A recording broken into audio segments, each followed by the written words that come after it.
Hi, everyone. Welcome back to the Regenerative Business Podcast. Sam here, and I'm recording this the Monday before Christmas / the day after Winter Solstice. And this episode should be coming out on actual Christmas this Thursday.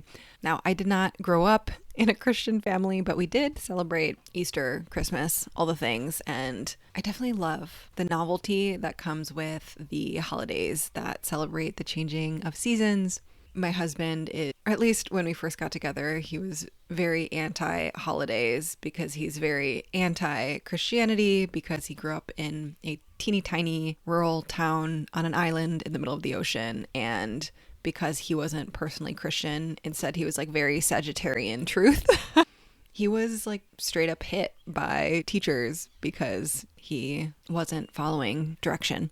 Anyways, I don't have those sorts of negative experiences with Christianity. We didn't go to church or anything. My dad was atheist. But for me, there really is something about the novelty of the holidays. I've now convinced my husband, or playfully roped him into having an excuse to celebrate and eat amazing food and create our own traditions. But I'm actually going to be going to California later today in a couple hours. My favorite aunt and uncle live in the Bay Area. We used to go every single year at this time. Now it's become like every other year. So I'm very much looking forward to some cooler weather, very Christmassy traditions, like harvesting a Christmas tree from their land. It always looks very scraggly and Charlie Brown-esque because they are a completely native landscape. And they live like on the side of a mountain in like the mountains outside of the Bay Area. And we'll bake cookies. That's a thing I've been doing every year since I was a child. I used to love baking as a child, and we had this massive book of cookie recipes, like monster-sized cookie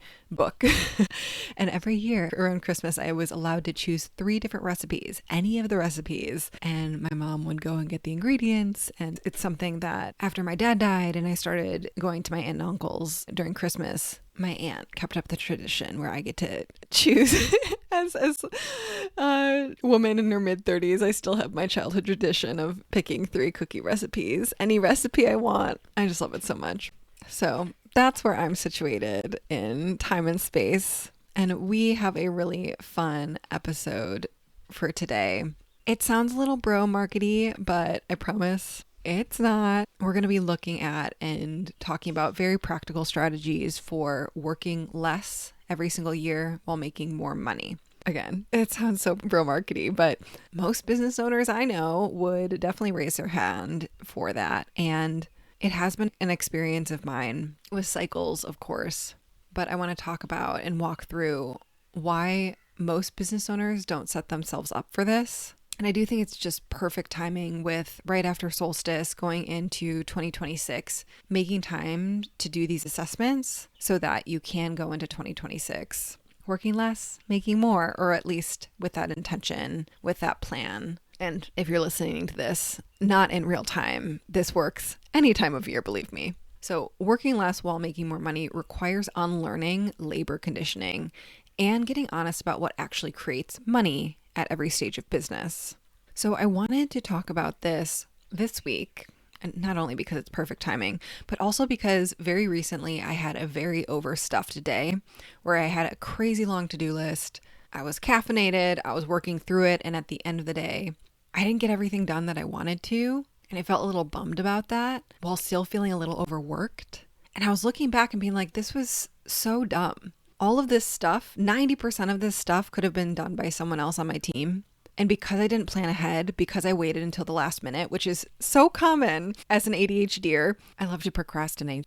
But because I waited and procrastinated delegation, it was all in my lap. Because I'm not a shitty boss and force people to do things last minute just because I forgot to do them. Actually, one of my first freelance clients back in the day, way back in the day, would do this and like put stress onto the team. It was like a team of 10 remote contractors. And she would come up with this great idea. And it was for sure a great idea. But because she was working all the time, she was like, oh, all of these people who are all part-time contractors. She would just be like, hey, I need this that same day. It was such an eye-opening experience for me of like, ooh, I loved this person in so many ways. She was such a great example of so many things. But it was also an example of me of like, I never want to be that person for the people that I pay. I never want my stress to bleed into their lives. I never want them to feel obligated to work last minute or stop whatever thing they're doing right now because of this one thing. So that's always been a really guiding thing for me. So in this instance, where because I didn't delegate ahead of time, and this, don't worry, this podcast is not just about delegation. If you don't have a team at all, that doesn't matter. But for this instance, I could have probably worked 60 minutes that day, but instead I worked the entire day because I didn't do right planning. And so it was this realization of this work never should have been mine in terms of if I had planned ahead, then I would have had like the most chill day ever and everything still would have gotten done. So really, this is naming the pattern of overwork is not proof of commitment. Okay. Overwork is not proof of commitment. It's usually proof of conditioning or proof that you have not thought something through, planned it out, distilled the work into what's actually important. Now, I did talk about this in Regenerative Business, my book, how most entrepreneurs, myself included, we've all been somatically encoded in our bodies to work a certain amount of hours. Even if you're like me and never had a real job, because I worked at least 40 hours a week as a student from like age 5, those are 40-hour work weeks as students, my body and mind were conditioned to work that many hours. In our minds, that 40-hour week is normal. Like that's what needs to be done. But this is just employee mindset of like, I need to fill this time. I need to fill this time. When often, and reflecting on this over the years, over and over and over again, I can probably get everything I need to get done in 5 to 10 hours a week on a normal week and like maybe 24 hours a week during like a launch week or when I'm like really head down working on a funnel or something. But we can just fill this time, and you can fill the time with things that don't matter at all. Like scrolling Instagram will be a part of this quote unquote work time, or mental spiraling will be a part of this quote unquote work time because it feels like work. And like another layer of this is so many of us see hours worked or productivity as value, especially if you're from the Midwest, which I am. Like this busyness becomes legitimacy. Like, oh, she's so busy. That must mean that her business is doing so well. And I mean, sometimes that is absolutely the case, depending on your business structure. Like you have a fully booked calendar because you work with a ton of one-on-one clients. That's a dream for a lot of newer business owners, is to be busy with paying clients. But as your business model changes, as your role in the company changes, so much as we keep on our to-do list, as we keep in our work week, does not need to be ours. And really, most people never consciously choose their workload. They inherit it. You inherit it from the school system, you inherit it from university, you inherit it from a corporate job, you inherit it from how much the people around you are working. It was actually really interesting this year. I had a super light work schedule this year compared to previous years.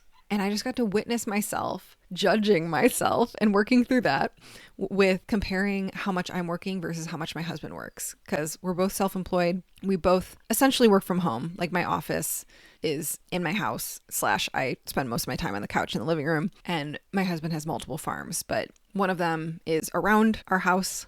One is directly next door, like you just walk over. The other one is a 2-minute drive. The other one is a 5-minute drive. So he's in and out of the house all day. So right in front of me, I can see how much he works. And it was so eye-opening. This was definitely a carryover from both 2023 and 2024 as well. I started working through this in 2023. But this year, especially seeing how much he's working and me just like chilling here, scrolling on Reddit, not doing much a lot of days. And he's just going and going and going. And now he has a different energy level than me.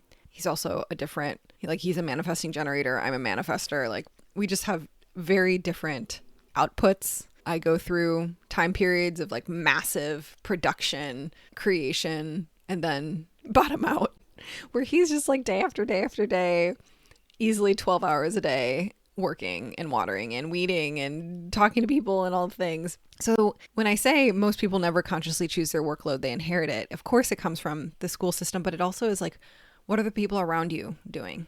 If your partner, if your friends, if they have full-time jobs and you technically don't need to work more than 5 or 25 hours a week, what does that mean about you? So not everyone will face this and therefore keep working a certain amount of hours a week, even when they don't have to, but you can consciously choose, right? People overwork because they don't know what actually matters in their business, like what actually makes money. People overwork because they're scared to drop the wrong thing, because they're used to it, because they think time spent is the job. They just have to fill those 40 plus hours a week. People overwork because it's just a habit. Yeah. And if you're brand new to business or in this like first 1 to 2 years of business, this still matters to you. I see new entrepreneurs still working those 40 to 60 hours a week, but often 50 of those 60 hours are not moving the business forward at all. It is actually just mental spiraling, being in indecision, learning, taking another course, again, scrolling on Instagram, trying to find inspiration. They're doing things that feel like work, but oftentimes it doesn't actually matter. So that over-consuming courses, over-optimizing branding, procrastinating, tweaking websites endlessly, research spirals, quote-unquote learning instead of doing. A lot of people think they're working, but they're actually just spiraling with effort. And like, yeah, technically that's working, but it's really just filling the time with stuff. And if you're brand new, yeah, when you're brand new, there's going to be work you have to do because you are brand new. You have to actually build up your craft and experience. And there is a lot of assets to create and new things to do. But really, working 30 to 40 plus hours directly with people, hands-on experience, that's actually what you should be filling the bulk of your time with. And I've talked about this a lot in various places where there's a big need for the resurgence of apprenticeship in the Western world, even with online business. And you can create your own apprenticeship in the sense that if you are brand new, again, this is for brand new people, lowering your rates a ton or even a little so that you get a bunch of clients to work hands-on with, to gain experience, and having the bulk of your time be hands-on working with clients or hands-on teaching people, that's the best use of time. Create your own apprenticeship. And that's what we talk about with phase 2 of the Radical Riches pathway if you're in regenerative business ecosystem. So no matter what, you knowing what your money generating activities are so important. I know this sounds so much like bro marketing, but it's really such an honest question. Of course, your business exists to help people and to change the world, but it also exists to create money for yourself, for your team, to fund change in the world. So if you aren't hyper aware of your money generating activities at every stage of business, but even more so in the very beginning, but really, no, every stage of business, hyper awareness around your money generating activities is what unlocks working less every year while making more money. Now, this is different for every business. My money generating activities might be the same as yours, but they might be completely different. But some good examples is like talking to real humans, whether that is going to networking events or DMing people and having real conversations, not just pitching them, but also pitching them, selling something, even imperfectly, writing a sales post, sending it to someone, delivering paid work.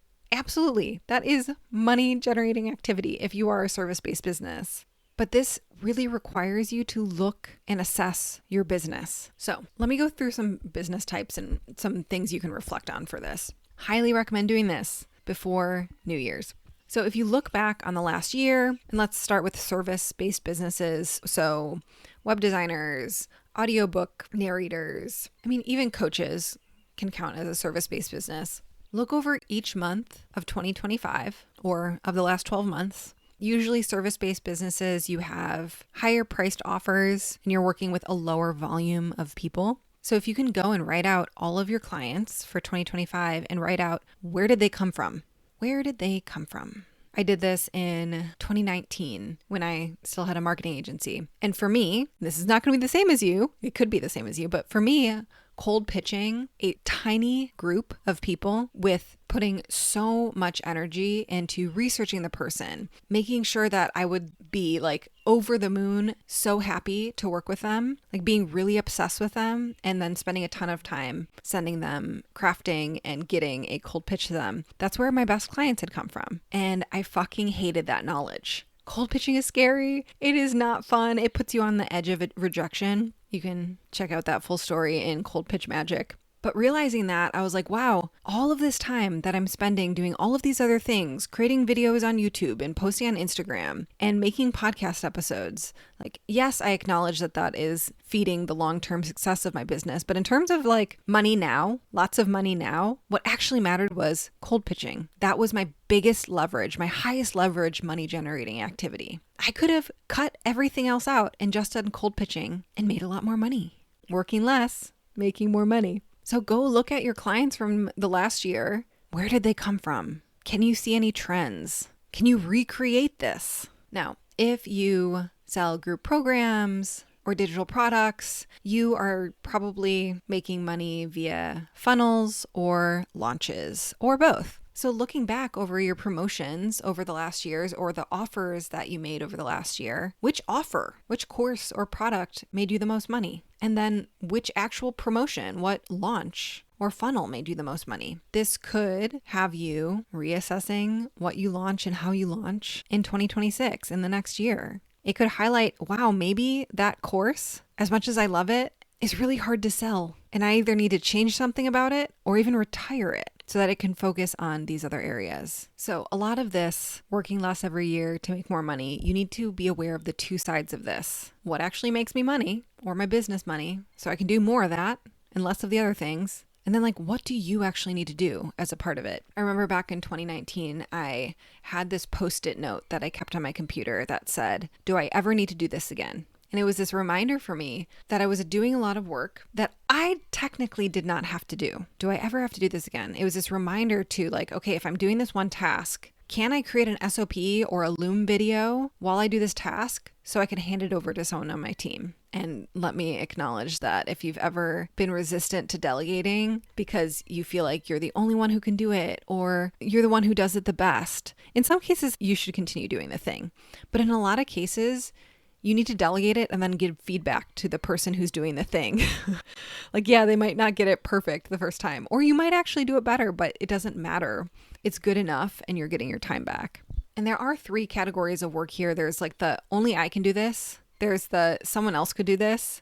And then there's the this doesn't need to exist. And you can have this front of mind. Maybe you put a Post-it note on your computer as you're going through your day or as you're listing out your task list, like really look at like, does this actually need to be done first?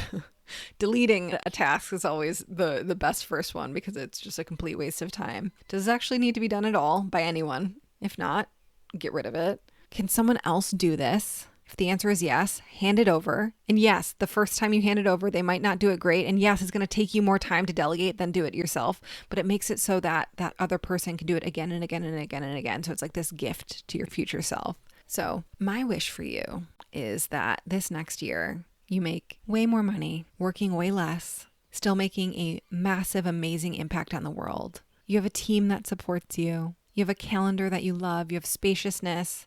And yeah, some weeks you might work a ton because you have this new project that you want to put out, but your baseline of the amount of work you need to do goes down and down and down. Oh, and one little thing I want to remember before we close out, because I know a lot of you identify as being a creative. I also identify as being a creative. When you have new ideas for things to do, things you want to do, new courses you want to launch, new promotions, that can be really powerful, energetic fuel in your business because your excitement absolutely helps with your results. If you're excited about a course as you're launching, those launches tend to do better. But if you're constantly reinventing, constantly putting out new work, constantly putting out new courses, that can take away from your potential to work less while making more money year after year.